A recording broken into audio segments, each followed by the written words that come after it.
এইবার সামাজিক যোগাযোগ মাধ্যম ফেসবুকে বোমা ফাটালেন সাকিব আল হাসান। সাকিব আল হাসান নিজের ভেরিফাইড ফেসবুক পেজে তিনি লিখেন, যাক শেষমেশ কেউ একজন স্বীকার করে নিলেন, তার জন্য আর আমার বাংলাদেশের জার্সি গায়ে দেয়া হলো না, বাংলাদেশের জন্য খেলতে পারলাম না, ফিরবো কোনো একদিন মাতৃভূমিতে, ভালোবাসি বাংলাদেশ। সাকিবের কিন্তু এমন স্ট্যাটাস কিন্তু হু করে ফেসবুকে ভাইরাল হতে থাকে। পুরো ফেসবুকে এক তুলকালাম অবস্থা। একদিকে চলছিল এশিয়া কাপের ফাইনাল ইন্ডিয়া পাকিস্তান মহারণ, সেদিকে কিন্তু সকল ক্রিকেট ভক্তের নজর ছিল। কিন্তু হঠাৎই ফেসবুকে এসে বোমা ফাটান সাকিব আল হাসান। সেখানে তিনি সাবেক প্রধানমন্ত্রী শেখ হাসিনার সঙ্গে একটা ছবি দিয়ে তিনি কিন্তু শুভ জন্মদিনের শুভেচ্ছা জানান। তিনি ক্যাপশনে লিখেন, শুভ জন্মদিন আপা।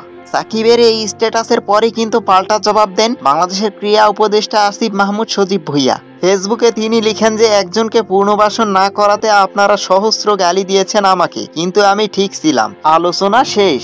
ক্রীড়া উপদেষ্টা আসিফ মাহমুদ সজীব ভুঁইয়া যখন স্বীকার করলেন যে সাকিব আল হাসানকে দেশে ফিরতে দেননি তিনি, তারপরেই কিন্তু সাকিব আল হাসান ফেসবুকে এই স্ট্যাটাসটি, যেখানে তিনি লিখেন যে যাক শেষমেশ কেউ স্বীকার করে নিল যে তার জন্য আর আমি দেশের হয়ে খেলতে পারলাম না। এই স্ট্যাটাসটি কিন্তু সাকিব আল হাসান দেন আসিফ মাহমুদ সজীব ভুঁইয়ার স্ট্যাটাসের পর। ও সাকিবের স্ট্যাটাস নিয়ে কিন্তু ফেসবুকে এক পর্যায়ে তুলকালাম কাণ্ড লেগে যায়। এশিয়া কাপের ফাইনাল সেপে কিন্তু পুরো ফেসবুক কমিউনিটিতে কিন্তু এই দুই স্ট্যাটাস ঘুরপাক খাচ্ছে। ক্রীড়া উপদেষ্টা ও সাকিবের পাল্টাপাল্টি স্ট্যাটাসে বোঝা যায় যে সাকিব আল হাসান হয়তো আর খেলতে পারবেন না জাতীয় দলের হয়ে কখনোই, মনে হচ্ছে দেশের মাটিতে। তো এই ছিল আমাদের কাছে থাকা ক্রীড়া উপদেষ্টা ও সাকিব আল হাসানের ফেসবুকে বোমা ফাটানো স্ট্যাটাস নিয়ে সর্বশেষ আপডেট।